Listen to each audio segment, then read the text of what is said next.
You're listening to the Believe in Giants podcast with two-time Super Bowl winner Carl Banks and the voice of the Giants, Bob Papa.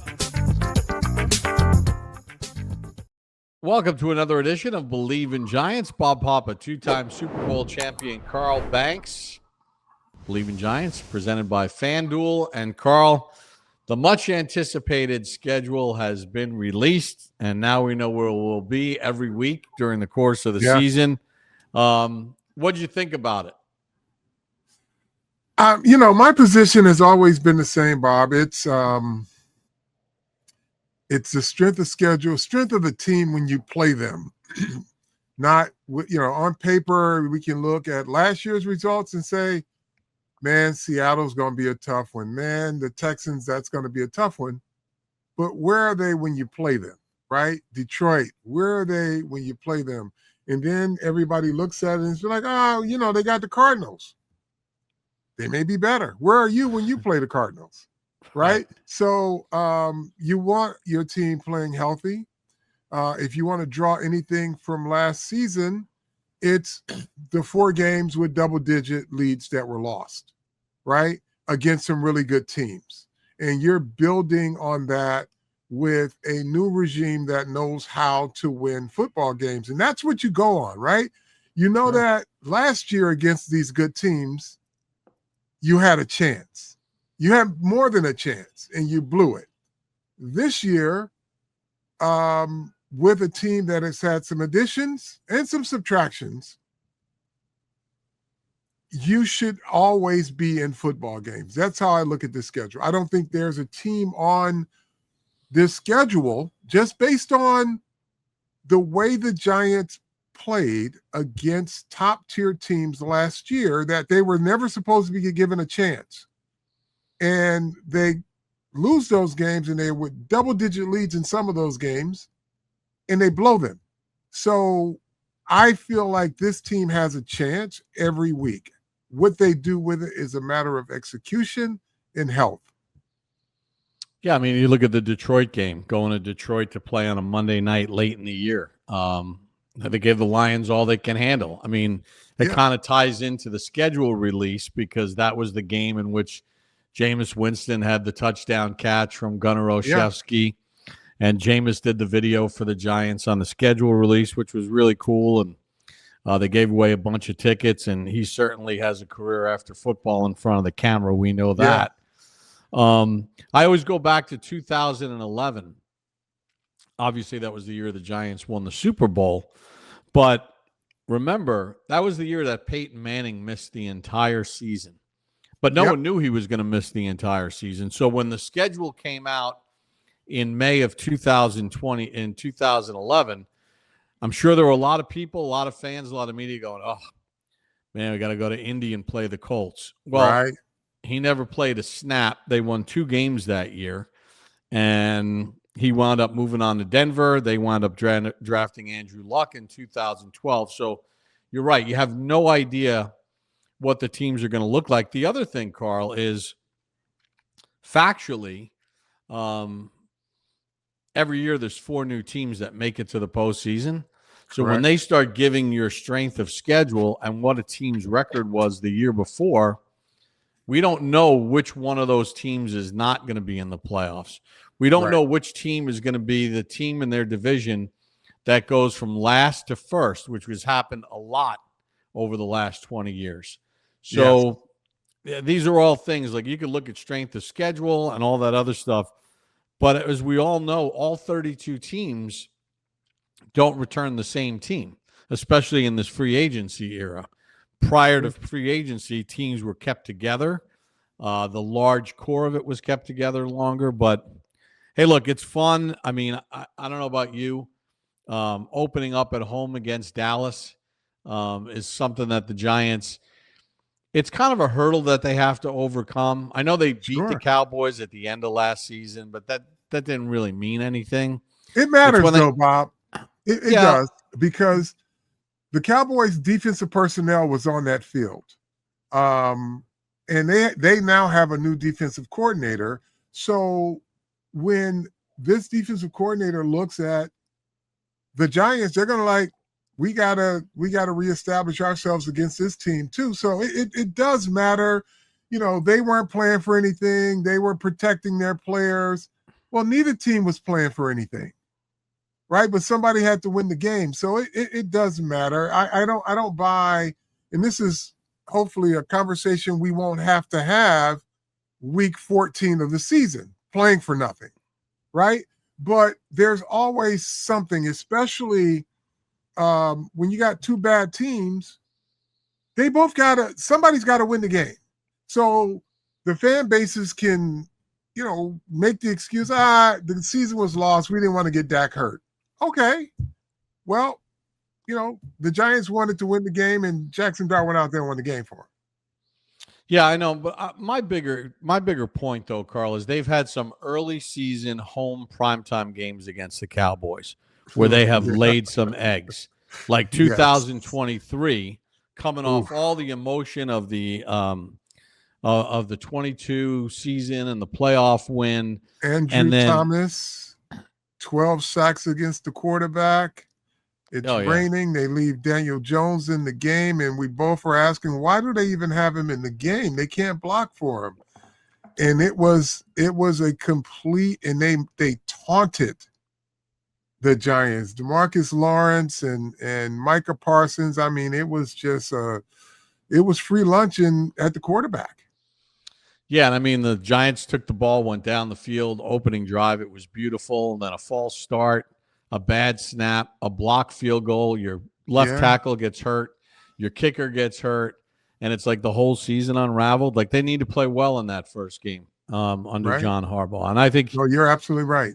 That point is a definite. Yeah, and I think with his experience, having been there, done that, with all the games that he's won, he'll have this team ready to go. And there's no guarantee they're going to win, but it's how you play the game, right? Like, it's how you play it, how it's played. And then, hey, look, they're going to one of the perennial Super Bowl favorites. As long as Matthew Stafford's playing, they're going to have a Monday night game against the Rams. So, you know, you look at that, 2 primetime games to start the year. I don't remember the last time the Giants have had that in the first 2 weeks, but it certainly speaks to what the league office thinks of what the Giants' potential could be. Well, that's what the league office thinks of John Harbaugh as a coach as well. They will show up on primetime. The lead up to this opening kickoff, Bob, I'm just excited about, because the Giants will have on the field a team that was forged in competition. You're going to have a competitive roster all throughout camp, and you see it. You see what they're just not saying, well, we're good here, or hey, we're good there. They're constantly trying to upgrade this roster, and they're putting people in the rooms, and the best men, the best players will be there. And then if you're still good enough, they'll find a spot for you to play. We have not had that on this roster in years, right? You're struggling to find who is going to be the backup. Last year before that, it's, you know, okay, well, maybe he could swing between guard and center if somebody goes down. You got depth. There's still more work to be done, but they've got depth. And then in the room, it's just not, okay, this guy, you know, he's a journeyman, but he'll give them something in a pinch. These are guys that are going to compete. Like, look at the guard position. Everybody's got a clean slate, but they also brought in guys, right? So you got Evan Neal, you're under contract. You know, I believe you're better than what you've shown, but you're going to have to show it against some other people who are going to compete for your job, including the guy who was drafted, right? So you're gonna have to make a strong case for yourself to be in the running for playing time, right guard or left guard, who knows? You know, Carl, I look at this schedule and I say to myself, you know, the Giants have not gotten off to fast starts, right? I mean, it's you know, it's perennially been horrible starts other than 22. look, we don't know what Tennessee is going to look like with a new head coach. We don't know what Arizona is going to look like with a new head coach. Washington, they made a bunch of changes. You know, they coming off a bad year. You expect Jaden Daniels to be healthy. The Saints, hey, look, the Giants couldn't beat the Saints in New Orleans last year. That's right. They're going to come to MetLife Stadium. But you look at those first bunch of games, and there's an opportunity for the Giants to get off to a quick start. And then they've got to play at Houston, and they got to go to Philadelphia. Now, remember, when they went to Philadelphia last year, they were right in that game. I mean, that's the game Scatterboo got hurt. That was the bad call on the tush push when Thibodeau forced a fumble and it was ruled improperly. And there was a Theo Johnson drop. But, you know, they have a chance before they hit the bye to at least kind of set themselves up for what will be, at least on paper right now on May 15th, the harder part of the schedule, which is down the stretch. Sure. Build momentum, and you want to see a team like the Giants get off to a fast start, but you want to build momentum. You want to get better, and you want to see this team get stronger and stronger each week so that when you get to the tough part of the schedule, they're battle tested. Instead of, you're dropping these games that you should be winning, the confidence is low, and then you get to the tough part of the schedule and you expect a rabbit to pop out of the hat, and it's more of the same. You hope against hope that, they can summons up enough to get it done, and then they look good, and then the same thing starts to reoccur. We're going to see good habits from this team. You'll see a team that will have more structure, and it'll be a consistent structure from week to week. And if there's something that's glaring, they're going to correct it. It's not going to be the same guys making the same bad plays, taking the same angles, dropping the same footballs, because the competition says you better be good or else there's another guy that's going to take your place. And we always talk about this, win the games in your weight class, right? Yeah. You're not considered a Super Bowl contender, right? The Rams are perennially a Super Bowl contender. You play the defending Super Bowl champs. The Niners are perennial Super Bowl contenders. Mm-hmm. The Lions had a down year last year. And then, of course, Philadelphia has won a couple Super Bowls in recent history. So, but win the games in your weight class and then, punch like hell as you step up in class. And right. I mean, you got a chance to win those games. We've seen cruiserweights become light heavyweights become heavyweights, right? The Giants were no better than a cruiserweight. They competed against some good teams, but didn't have enough punch, right? So now you look at the size of this roster, the mentality of this roster, maybe they do go to light heavyweight. Now they got a puncher's chance in some of these things. And that doesn't make you a Super Bowl contender, but it puts you in the rankings, right? And you are ready for the next step. That's where you want this team to be, from cruiser to light heavy, because they got a little more punching power. They got a fullback, and it's so funny. I was at the Giants, and our barber Davey Cutts had the big fullback there, and he says to me, "Hey, what would you and LT do if this guy was coming at you?" He's standing there, and I looked at him. I said, "Well, the rules were a little different when we played, so I would cut you." And he said, "Well, I could cut you too." I was like, perfect. Nobody gets run over and we create a pile. But there is no way in today's game that I'm lining up and saying I'm going to take on this big fullback, like you took on regular size or Lorenzo Neal type guys or Maurice Carthons. So I was like, nah, bro, you coming out, I'm cutting your legs out from under you. He's like, well, I'm going to cut you too. I was like, perfect. We'll both go down and nobody gets pancaked. Exactly. But that is the advantage. Now, that's what makes the Giants a light heavyweight now.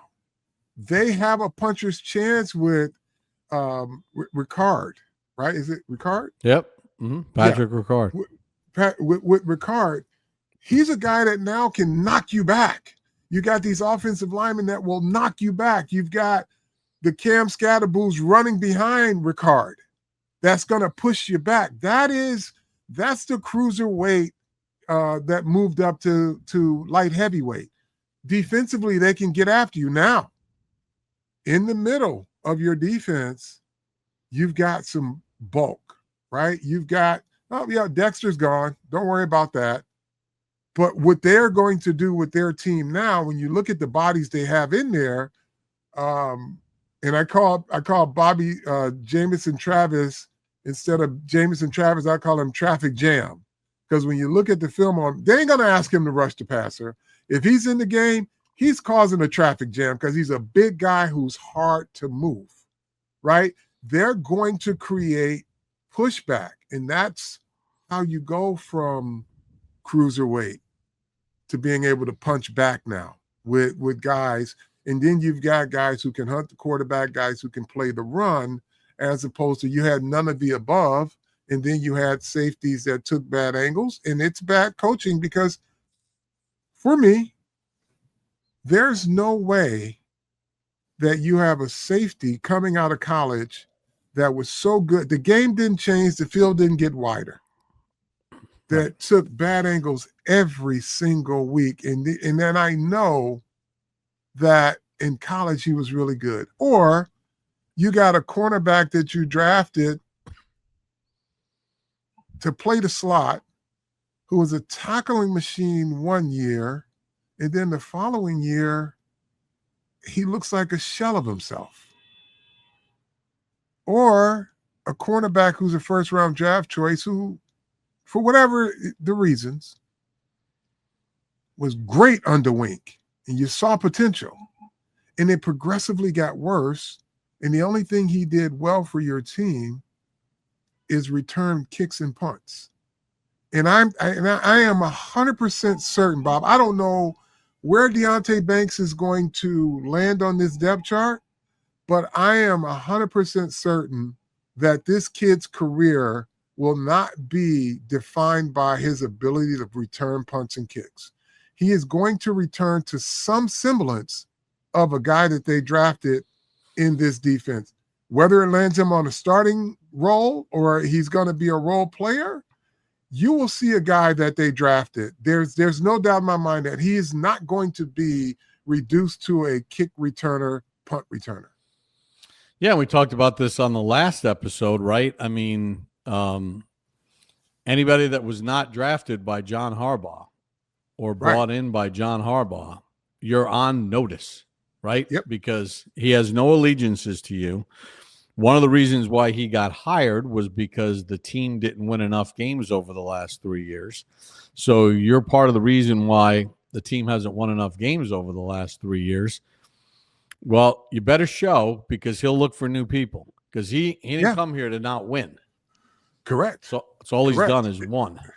But here's the thing with Coach Harbaugh, and just having conversation with him and just knowing his mentality, but just literally, he believes in people. He wants you to be good. He will tell Tyler Nubin, hey, man, you were good coming out of college. You were good as a rookie. I believe in you. He's going to say, I need you to be good. He's going to make these guys. The thing is, and he said it to me. He said, Carl, everybody thinks that I'm this guy who is, cracking the whip and going to try to intimidate my players. He's like, that couldn't be further from the truth.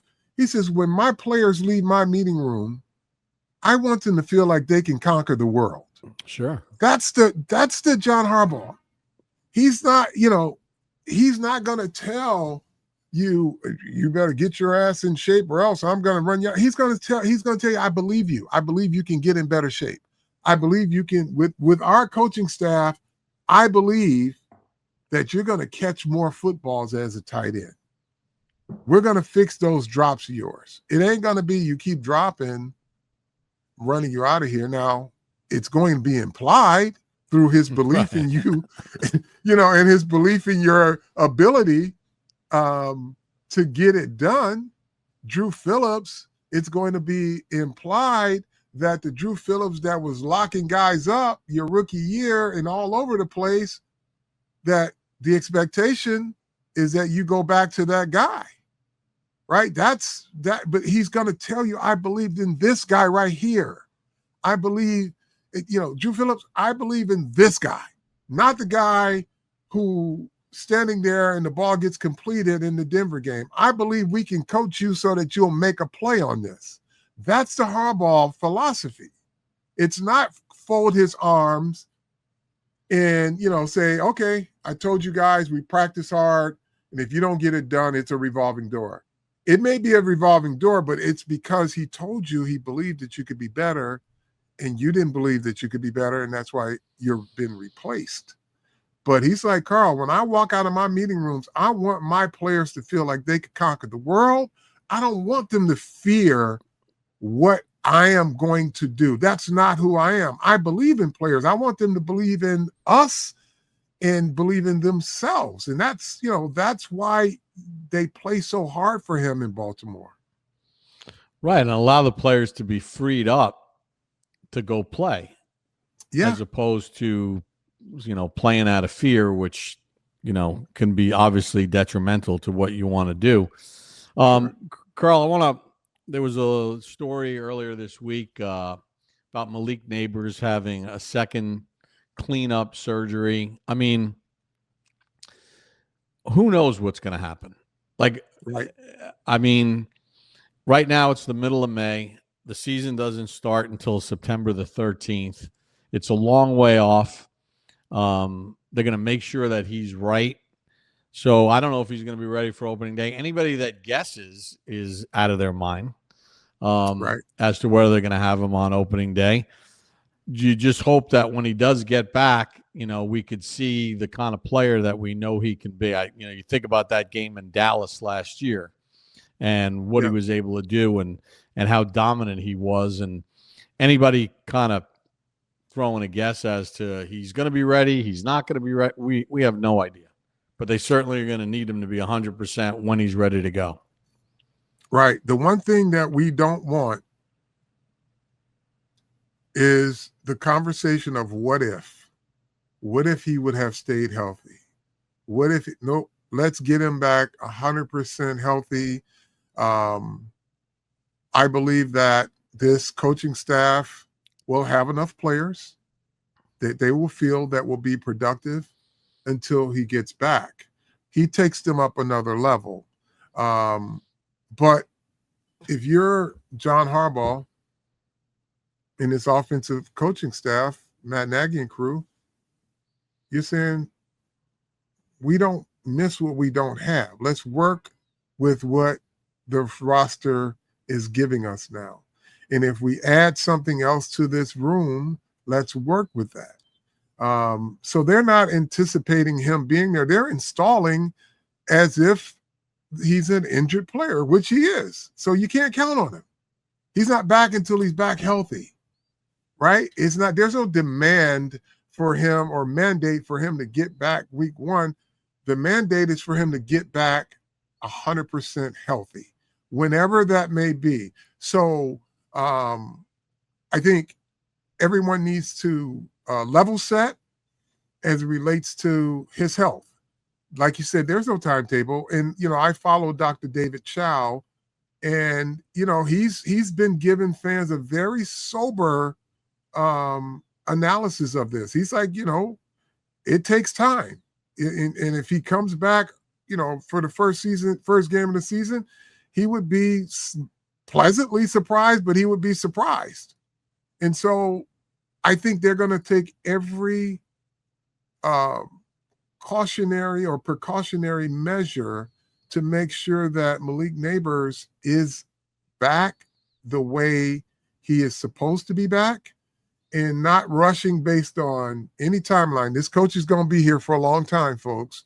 His job ain't on the line, so he ain't got to rush nobody back. What his job is now and what Joe Shane's job is now is to make sure that you got the right people in the wide receiver room so that when you roll out on the first game of the season, you're going to get production.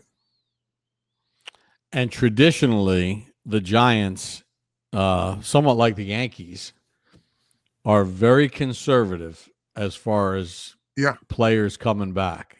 I mean, guys are not sometimes guys are protected from themselves as far as letting people come back too quickly. They'd rather wait a little bit longer than push it too early. That's always been the way they've handled it. Yeah. And I think with Malik, and I think he's understands that his best is what he wants to present and not, a guy who can contribute. He's bigger than a guy who can contribute. He's a game changer. And so I think he will be patient with this as well, so that he can come back and be dominant. I remember a guy in 1990 with a cast on that was itching to get back, and they still they were like, hold on, Carl, slow down, Carl. Yeah, I was able to sneak one in before surgery, though. But I was super aggressive in my rehab, but they wouldn't let me out until I could do all the things, that a linebacker could do, or that I was capable of doing. So if I was 75%, my backup was 75%. You don't get a benefit from that other than, some leadership, which I can do on the bench.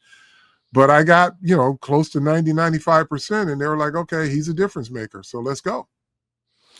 And the injury rate, it kind of goes back to this whole thing about the trading or the talk of the trading of Kayvon Thibodeau, around draft time. I mean, there was a sobering reminder, news that came out yesterday morning. Thaddeus Dixon, who was an undrafted rookie free agent. I think the Giants gave him a decent amount of money for an undrafted player. Yep.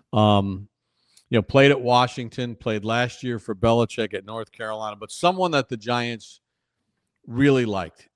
I think they even brought him in for a visit in the run-up to the draft. But this was a player that really intrigued him, and he had a hamstring injury last year that limited him with the Tar Heels. Well, during conditioning or whatever whatever phase we're in right now, the guy tears his Achilles, and he's done for the year. Yeah. And it just kind of reminded me of, every year around this time, there's going to be a frontline player or two that's going to suffer some kind of injury, torn pec, Achilles, whatever. And I'm not saying that Dixon even would have made the team. He might have been a practice squad player. He wasn't a frontline part of the Giants' plans. Right. But it's a sober reminder that football players can get hurt in any month of the year, not just when games are happening. That is correct. That is correct. So protecting your assets are very important. Yeah. Yeah. At the risk of hearing from fans what they don't want, I'm going to beat the drum again for Odell Beckham. Put him in the room. Here's the thing. Fans, don't be afraid of the competition. Right? If he lands on this roster, he will have earned it. And they will have decided that he can contribute to this team. That's it. People were saying, well, is he going to be the fourth wide receiver? Is he going to play special teams? That ain't how it works for him.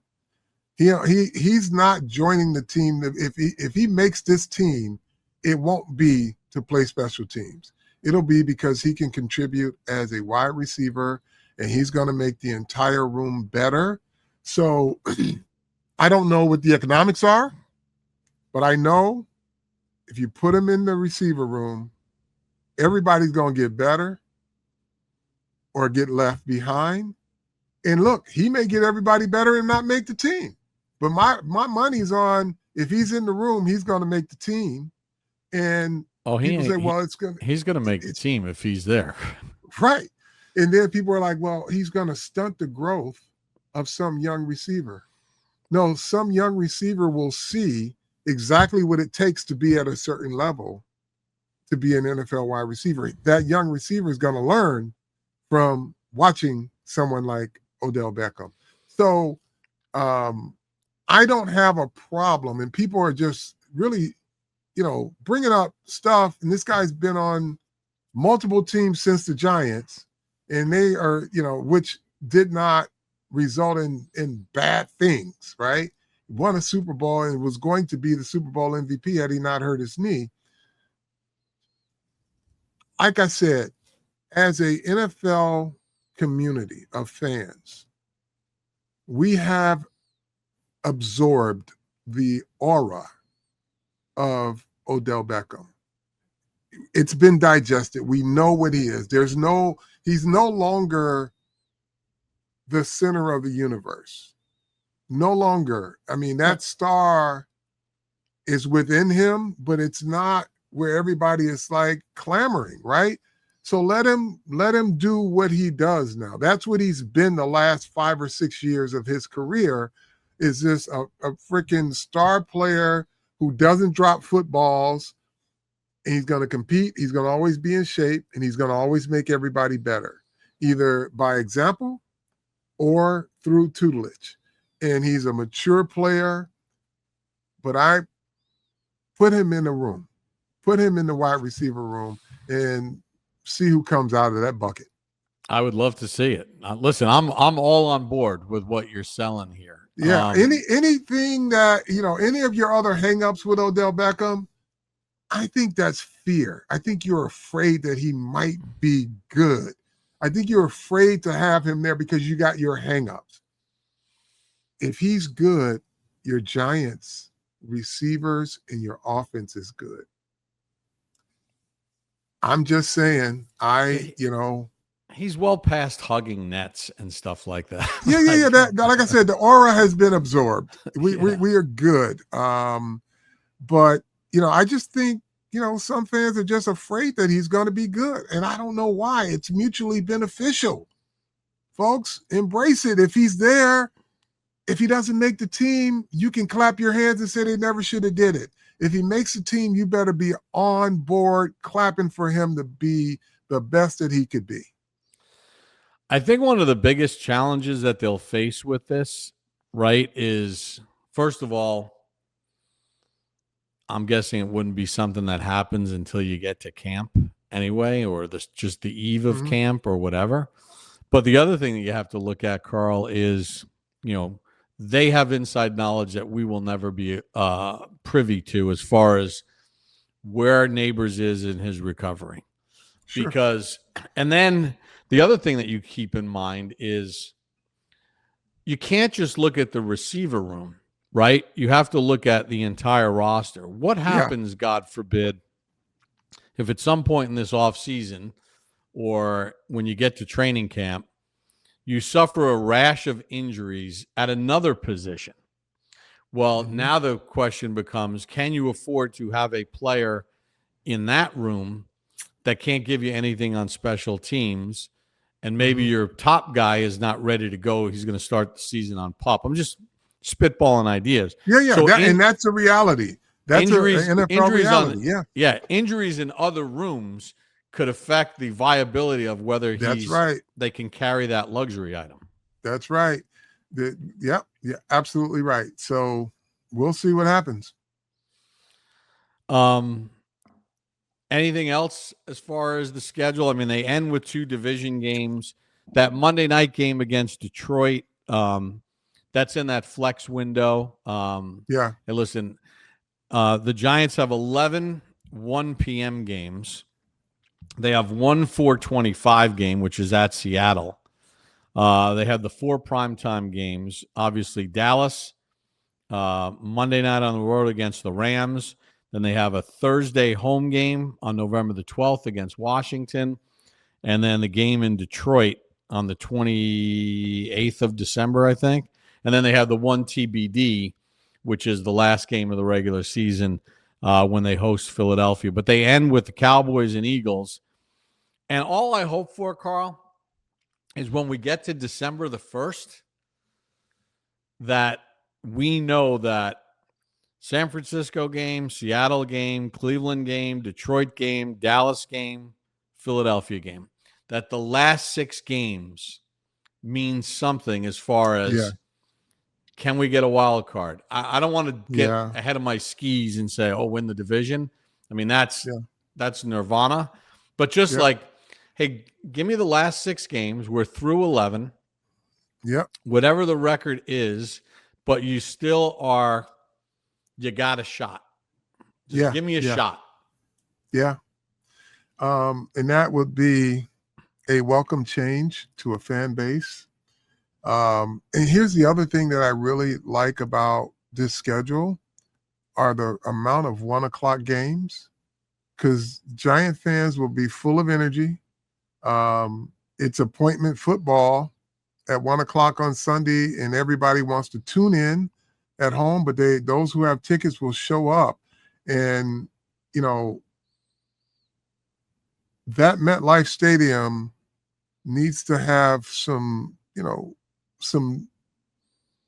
cobwebs blown off by fan enthusiasm. There just hasn't been the roar of the crowd in that place in so long. But 1 o'clock games, you know, people would complain, I got to deal with traffic with these night games. I got to deal with these, or at 4 o'clock, I could be doing other things during the day, and I'm not waiting to go to a game at 4 o'clock. It's half empty. So, but having these 1 o'clock games and having something to show up and cheer for is something I look forward to. Yeah, exactly. I mean, if you have too many 1 o'clock games, it means you didn't have a good season, or they don't think you're going to have a good season. I think the Giants have a nice blend. And again, some of these 1 o'clock games, depending on how the Giants perform, could easily be moved to the 4 o'clock window. I mean, the league, as the league starts flexing and moving things around, I mean, if the Giants are playing well and Indianapolis is playing well, I wouldn't be shocked if that game winds up in a late afternoon window, depending on what's in the late afternoon window. But, it's going to be a lot of fun. Speaking of tickets and fans, I just want to let everybody know out there are a limited number of seats still available for Monday night's Giants Town Hall at the Beacon Theater. You can go to Giants.com. All net proceeds will go to the Giants Foundation.